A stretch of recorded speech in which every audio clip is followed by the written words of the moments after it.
Good morning friends, कैसे हैं आप लोग। सबसे पहले तो आपका हमारे इस चैनल पर बहुत बहुत स्वागत है। देखिए फ्रेंड्स, इस वीडियो में हम बहुत ही महत्वपूर्ण और अहम खबरें आपके लिए लेकर आए हैं जो कि आपके लिहाज से खास हो सकती हैं काफ़ी। तो वीडियो को लास्ट तक देख लीजिएगा। देखिए यहाँ हम बात कर लेते हैं सबसे पहले कोरोना की, क्योंकि इसमें हाई कोर्ट का एक नया आदेश आया है। हाई कोर्ट भी चिंतित, दिया सुझाव, अधिक संक्रमण वाले जिलों में पूर्ण लॉकडाउन पर विचार करे सरकार। और अस्पतालों में जगह नहीं तो खुले मैदानों में बनाए अस्थायी अस्पताल। अगर बिना मास्क कोई दिखा तो पुलिस पर होगी अवमानना की कार्रवाई। तो यानी कि जो ज़्यादा जिसमें संक्रमण है वहाँ पूर्णतः लॉकडाउन पर विचार करने की बात कही गई है। और अत्यधिक प्रभावित जो शहर हैं उनमें है लखनऊ, कानपुर, प्रयागराज, वाराणसी और गोरखपुर। तो यानी प्रयागराज में भी पूर्ण लॉकडाउन लग सकता है। और कोरोना मामले को लेकर स्वतः कायम जनहित याचिका की सुनवाई कर रहे न्यायमूर्ति सिद्धार्थ वर्मा, न्यायमूर्ति अजित कुमार की खंडपीठ ने कहा कि नाइट कर्फ्यू या कोरोना कर्फ्यू संक्रमण फैलाव रोकने के छोटे कदम हैं। तो इस तरीके से जो है पूर्णतः लॉकडाउन की बात हो रही है जहाँ ज़्यादा संक्रमण है, तो ये कदम भी उठा सकती है सरकार। और शहर के बाहर जाने वाले शिक्षकों को देनी होगी सूचना। अगर कोरोना संकट के बीच इलाहाबाद विश्वविद्यालय में 21 अप्रैल तक अवकाश की अवधि में शहर से बाहर जाने वाले शिक्षकों को इस बात की जानकारी विश्वविद्यालय में अपने विभागाध्यक्ष को देनी होगी। और कोरोना का कहर जो है हर तरीके से हर जगह अपना प्रभाव दिखा ही रहा है। लगातार कभी कोई एग्ज़ाम रद्द हो जाता है तो किसी की परीक्षाएं आगे बढ़ जाती हैं, या फिर दिक्कत है। मतलब विद्यार्थी जीवन का सबसे ज़्यादा नुकसान हो रहा है, बहुत ज़्यादा। यहाँ देख सकते हैं आप, CBSE परीक्षा की आगे बढ़ सकती है तारीख। कोरोना संक्रमण बढ़ने के मद्देनज़र किया जा रहा परीक्षा तिथियाँ आगे बढ़ाने पर विचार, जारी नहीं हुए एडमिट कार्ड। तो इस तरीके से जो है आगे भी बढ़ सकती है डेट। और ये जो है अभी ऑनलाइन लेना है या परीक्षा रद्द करने की कोई योजना नहीं है। CBSE संभावित परिस्थितियों को देखते हुए आगे की रणनीति पर काम कर रहा है। और लक्षण खत्म होते ही होम आइसोलेशन में भेजे जाएंगे मरीज। बेड और मैन पावर प्रबंधन की नई रणनीति तैयार हो रहा है। नया प्रोटोकॉल सप्ताह भर के अंदर जारी करने की तैयारी। तो ये बात है, अगर लक्षण खत्म होते हैं तो होम आइसोलेशन में रहना होगा मरीज़ों को।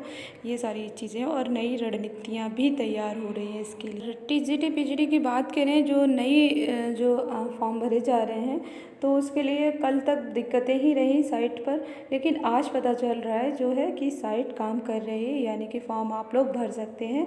लेकिन यहाँ आप देख सकते हैं आवेदन की तिथि तो बड़ी पर नहीं दूर हुई वेबसाइट की समस्या। तो ये समस्या से कल तक तो ये लोग दिक्कतों का सामना ही करना पड़ा था। और डेट जो है 21 अप्रैल तक बढ़ा दी गई है, लेकिन इसके बाद भी समस्या जो थी जस की तस बनी हुई थी। लेकिन आज जो देखा जा रहा है, आज खुद भी मैंने देखा कि साइट काम कर रही है। तो आप लोग अभी साइट जब काम कर रही है तो सब लोग अपने फॉर्म भर दीजिए टाइम रहते हुए, क्योंकि अगर साइट 2-3 दिन लगातार काम करती रही तो फिर डेट आगे नहीं बढ़ेगी। तो ये बात भी आप लोग जान लीजिए।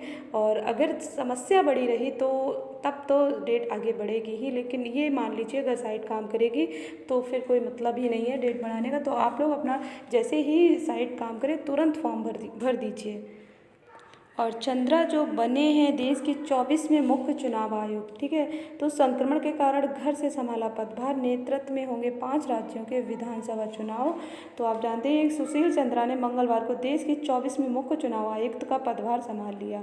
चंद्रा कोरोना पॉजिटिव पाए गए, इसलिए उन्होंने घर से ही पदभार ग्रहण किया। सोमवार को सुनील अरोड़ा का कार्यकाल खत्म होने के बाद चंद्रा को मुख्य चुनाव आयुक्त नियुक्त किया गया।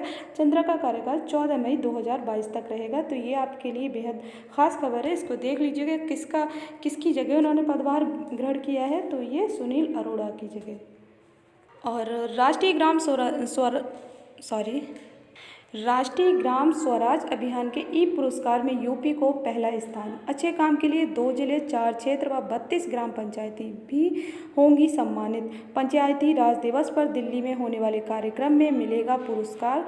तो यूपी को इन कामों के लिए मिला पुरस्कार। ये आप पूरी लिस्ट यहाँ देख सकते हैं, ये पूरी संबंधित खबर भी आप यहाँ देख सकते हैं। और यहाँ ये भी लिस्ट दी हुई है, इन ग्राम पंचायतों को मिलेगा दीनदयाल उपाध्याय पंचायत सशक्तिकरण पुरस्कार। तो ये यहाँ वो लिस्ट भी दी हुई है। एसएससी के सिलेक्शन पोस्ट में 19,589 अभ्यर्थी सफल। तो कर्मचारी चयन आयोग के सिलेक्शन पोस्ट 2020 का परिणाम जारी हो गया है। इसमें कुल 19,589 अभ्यर्थियों को सफलता मिली है। सफल अभ्यर्थियों के फॉर्म की जांच करने के बाद शैक्षिक दस्तावेजों का सत्यापन किया जाएगा। इसके बाद मेरिट तय करके नियुक्ति देने की प्रक्रिया शुरू होगी। सफल अभ्यर्थियों को केंद्र सरकार के अंतर्गत संचालित केंद्रीय कार्यालयों में नियुक्ति दी जाएगी। ये प्रक्रिया करने में 2-3 महीने का समय लगेगा। तो ये संबंधित खबर आप पूरी देख लीजिएगा।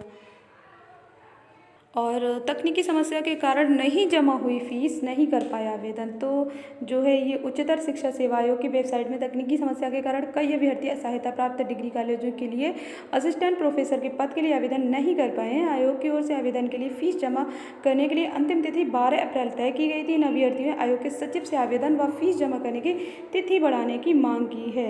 तो ये बात है, और कुछ दिनों से इस तरीके की समस्या का सामना करना पड़ रहा था और अभ्यर्थियों ने आयोग की ओर से उपलब्ध कराई गई हेल्प लाइन नंबर पर संपर्क करने की कोशिश की, वहाँ से कोई जवाब नहीं मिला। तो ये पूरी बात आप लोग देख सकते हैं, यानी कि तिथि बढ़ाने की मांग की जा रही है। और ये भी खास खबर है, चुनाव और कोरोना ड्यूटी में तैनात कर्मियों का हो 50 लाख का बीमा। तो यानी कि ये 50 लाख बीमा कराने की मांग की है। और उत्तर प्रदेश चतुर्थ श्रेणी कर्मचारी महासंघ ने सरकार से पंचायत चुनाव और कोरोना संक्रमण नियंत्रण में ड्यूटी करने वाले सभी अधिकारियों व कर्मचारियों को 50 लाख रुपए का बीमा कराने की मांग की है। महासंघ के प्रदेश अध्यक्ष रामराज दुबे और महामंत्री सुरेश सिंह यादव ने दोनों कार्यों में लगे कर्मियों को कोरोना सुरक्षा किट भी उपलब्ध कराने का अनुरोध किया है। तो ये आप जानते ही हैं और देख लीजिएगा ये पूरी खबर। जिन मांगों पर बन चुकी है सहमति, उनके आदेश जारी करे सरकार। उत्तर प्रदेश राज्य कर्मचारी संयुक्त परिषद ने मुख्यमंत्री को भेजा मांग पत्र। पंचायत चुनाव व कोरोना नियंत्रण में ड्यूटी करने वाले कर्मियों को भी मिले सुविधाएं। तो ये पूरी खबर है। और अब देश में मिलेगा दुनिया का हर टीका। और जो है केंद्र ने कहा संक्रमण से हालात गंभीर, सरकार ने आपात इस्तेमाल के लिए विदेशी टीकों को दी मंजूरी। पहले 100 लोगों की 7 दिन होगी निगरानी, यानी कि लगातार तीसरे दिन 1.5 लाख से ज़्यादा संक्रमित। बेहद मतलब चिंताजनक ये खबर कह सकते हैं। स्पुतनिक पर मोहर मई से मिलने की संभावना है। महाराष्ट्र में 1 मई तक रहेंगी लॉकडाउन जैसी पाबंदियां, और यहाँ भी जो आपको बताया ही जा चुका है कि पूर्णतः लॉकडाउन पर विचार कर सकती है सरकार, जहाँ जहाँ ज़्यादा संक्रमण है वहाँ। और अगर संक्रमण ज़्यादा आउट ऑफ कंट्रोल हुआ तो पूरे यूपी में भी ऐसी कंडीशन बन सकती है। लेकिन दुआ करते हैं कि इस तरीके की कंडीशन ना हो, क्योंकि लॉकडाउन से सभी का नुकसान होता है और दिक्कत ही दिक्कत होती है बहुत ज़्यादा, कि परिस्थितियाँ कंट्रोल हो जाएं बस। और अदालतें मनमाने तरीके से नहीं करें शक्तियों का इस्तेमाल, सुप्रीम कोर्ट। कहा छानबीन में दखल से बचें, दंडात्मक कार्रवाई न करने का आदेश अपवाद होना चाहिए। लॉकडाउन में प्रवासी बच्चों के हालात की जानकारी दे राज्य, याचिका में दावा ऐसे बच्चे सबसे ज़्यादा प्रभावित हुए। तो ये पूरी खबर देख सकते हैं। जनसंख्या नियंत्रण कानून की मांग को लेकर याचिका दायर। गुजरात दंगों में मोदी को क्लीन चिट के खिलाफ याचिका पर सुनवाई टली। और अगर हम एलडी ग्रेड की बात करें तो हम लोगों ने जैसे ट्वीट अभियान छेड़ा हुआ है, लगातार सभी लोग ट्वीट कर रहे हैं। और जो है मैं भी इस अभियान से जुड़ी हुई हूँ। लगातार हर तरीके से अपनी समस्या से अवगत कराया जा रहा है। बाकी प्रतियोगी मोर्चा लगातार कोशिश कर रहा है, वो लोग कल भी गए थे। और जो है अब प्रतियोगी मोर्चा जो है कल उनको बताया गया कि 19 अप्रैल तक जो है रुकी हुई फाइलों, जो औपबंधिक फाइलें थी वो, और साथ ही हमारी सॉफ्ट कॉपी, जो संशोधित सॉफ्ट कॉपी भेजी जानी है वो, यानी सभी की सॉफ्ट कॉपी एक साथ भेज सकता है आयोग निदेशालय। यानी कि सभी के लिए एक साथ पोर्टल जो है निदेशालय खोल सकता है, यानी आयोग दोनों की ही भेजेगा सॉफ्ट कॉपी। लेकिन आपको बता दें कि ये जो मामला है इसमें आयोग निदेशालय दोनों ने ही बड़ी लापरवाही दिखाई है। अगर कोशिश ना की जाए तो ये लोग और लापरवाही दिखाएंगे। तो कोशिश तो बहुत ज़रूरी है हम लोगों को अपने स्तर से भी करना और हर तरीके से करना। बाकी आप अपना जैसे जो भी कर सकते हैं वो कीजिए, जैसे जिस स्तर से आप अपनी समस्या को रख सकते हैं। अगर डायरेक्ट आयोग या निदेशालय जा सकते हैं वहाँ भी जाइए, संपर्क कर सकते हैं। बाकी ट्वीट, मेल या फिर जन सुनवाई ऐप पर अपनी शिकायत दर्ज करा सकते हैं। बाकी देखिए प्रतियोगी मोर्चा ने अपनी तरफ से बहुत कोशिश की है, लगातार कोशिश की है। इन लोगों की दिक्कतें हैं, इन लोगों ने काम में लापरवाही दिखाई है और लगातार इतनी कोशिश ना की जाती तो और लापरवाही दिखाई जाती। मैं आप लोग ये सोच रहे होंगे कि अरे अपने आप से सरकार जुलाई में कर देगी, ऐसा कुछ नहीं है। अगर हम लोग कोशिश ना करें तो ये जुलाई में भी ज्वाइनिंग नहीं होगी। तो हम लोगों को कोशिश यही करनी है कि अप्रैल में जो है काउंसलिंग पूर्ण ना हो सके लेकिन स्टार्ट तो हो जाए। काउंसलिंग जो है अप्रैल में स्टार्ट करानी है। पोर्टल हमारा अप्रैल में खुल जाए, मई फर्स्ट वीक तक जो है काउंसलिंग कंप्लीट हो जाए और जो है मई में ही हम लोगों को ज्वाइनिंग मिल जाए। तो मई यानी कि मई हम लोग टारगेट कर चुके हैं, किसी भी तरीके से मई में ज्वाइनिंग लेना है।